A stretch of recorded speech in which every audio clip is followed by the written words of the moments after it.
दोस्तों, रोड पे होने वाले एक्सीडेंट्स की वजह से हजारों लाखों लोगों की ऐसे ही जान चली जाती है, जिसमें कसूरवार सिर्फ एक ही चीज़ होती है, स्पीड।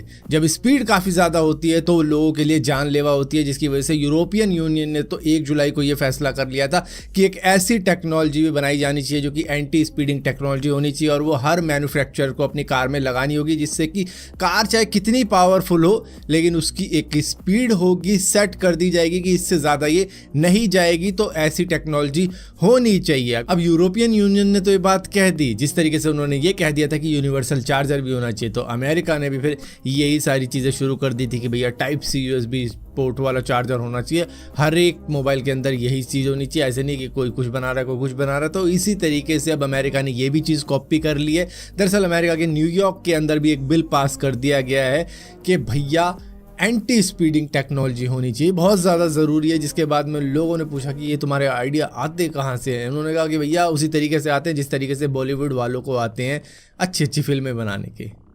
दूसरों की फिल्म देखी, उसके बाद में आइडिया कॉपी कर लिया। तो इसी तरीके से हमारा भी चलता है।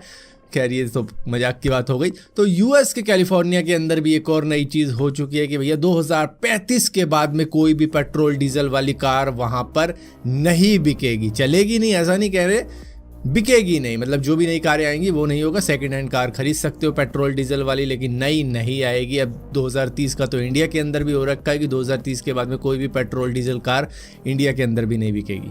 दोस्तों, जितने भी लोग अब तक सोच रहे थे कि चलो सोनी का PlayStation 5 बाद में ले लूंगा, लेकिन अब बाद में करते करते सोनी ने भैया इसके प्राइस 10% तक बढ़ा दिए हैं दुनिया भर में। तो आगे से जो भी PlayStation 5 लेगा उसको 10% प्राइस हाई मिलेगा, लेकिन इसके अंदर इन्होंने USA को इंक्लूड नहीं किया। सारी दुनिया के अंदर बढ़ाए हैं 10%, लेकिन USA के अंदर नहीं बढ़ाए। इन्होंने कहा है कि भैया इन्फ्लेशन चल रहा है, करेंसी फ्लक्चुएशन हो रही है, जिसकी वजह से हमें प्राइस बढ़ाने पड़ रहे हैं। और रही बात USA की, तो भैया यहाँ पर तो वैसे ही बहुत ज़्यादा गरीब लोग रहते हैं, रिसेशन चल रहा है यहाँ पे, और काफ़ी ज़्यादा इकोनॉमिक चैलेंजेस हैं हमारे पास में पहले से ही, तो यहाँ नहीं बढ़ा रहे। बाकी दुनिया के मजे हैं, पैसा ही पैसा छाप रहे हैं, उनके लिए 10% बढ़ा दिए। तो भैया अगली सेल में अगर आपको सही रेट पे PS5 मिल रहा है तो ले लेना, क्योंकि आने वाले वक्त में इसके प्राइस 10% बढ़ने वाले हैं। दोस्तों, एक बात कंफर्म हो चुकी है कि एप्पल का बड़ा इवेंट अब 7 सितंबर को होने वाला है, जिस दिन शायद ये iPhone 14 सीरीज को भी लॉन्च कर सकते हैं, एप्पल वॉचेस को भी लॉन्च करके दिखा सकते हैं, या फिर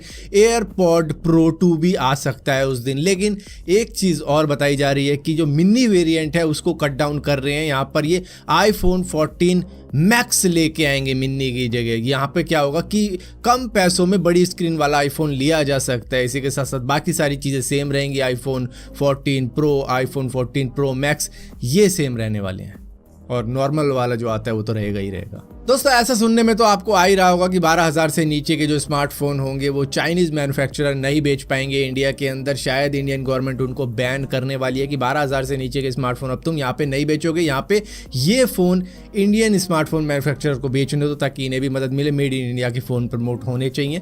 तो ऐसी बात तो सुनने में आ रही होगी, लेकिन यहीं पर एक्सपर्ट्स का मानना यही है कि अगर चाइनीज़ मैन्युफैक्चरर्स को आप भगा देते हो, 12,000 से नीचे के फ़ोन नहीं बेचने देते हो, तो ये जो गैप है ये बहुत ज़्यादा बड़ा होगा, क्योंकि बजट सेगमेंट में बहुत लोग खरीदारी करते हैं, और उस गैप को इंडियन मैन्युफैक्चरर्स पूरा नहीं कर पाएंगे। वो बहुत बड़ा गैप रहने वाला है, क्योंकि एक तो क्वालिटी आप उस तरीके की नहीं दे पाओगे, और ऊपर से जिस तरीके की चीज़ें इंडियंस ने देख ली है चाइनीज़ मैन्युफैक्चरर्स द्वारा, वो बजट में काफ़ी कुछ दे देते हैं, वैसा आप नहीं कर पाओगे। और यही थॉट मेरे भी थे, आपके भी थे, और अब एक्सपर्ट्स के भी निकल कर आ रहे हैं। दोस्तों, आपको ये बात जानकर हैरानी हो जाएगी, कुतुब मीनार के ऊपर आगरा की एक रॉयल फैमिली ने अपना क्लेम कर डाला है कि ये हमारा है, ये हमको बिलोंग करता है, ये हमें दे दिया जाएगा। ये कोर्ट में जा चुके हैं इस बात के लिए। दरअसल यहाँ पर कुंवर महेंद्र ध्वज प्रसाद सिंह जी ने ये बात कही है कि हम बिस्वान फैमिली के हैं और हम सक्सेसर हैं राजा रोहिणी रमन ध्वज प्रसाद सिंह के, और वो डिसेंडेंट रह चुके हैं राजा ननंद राम के,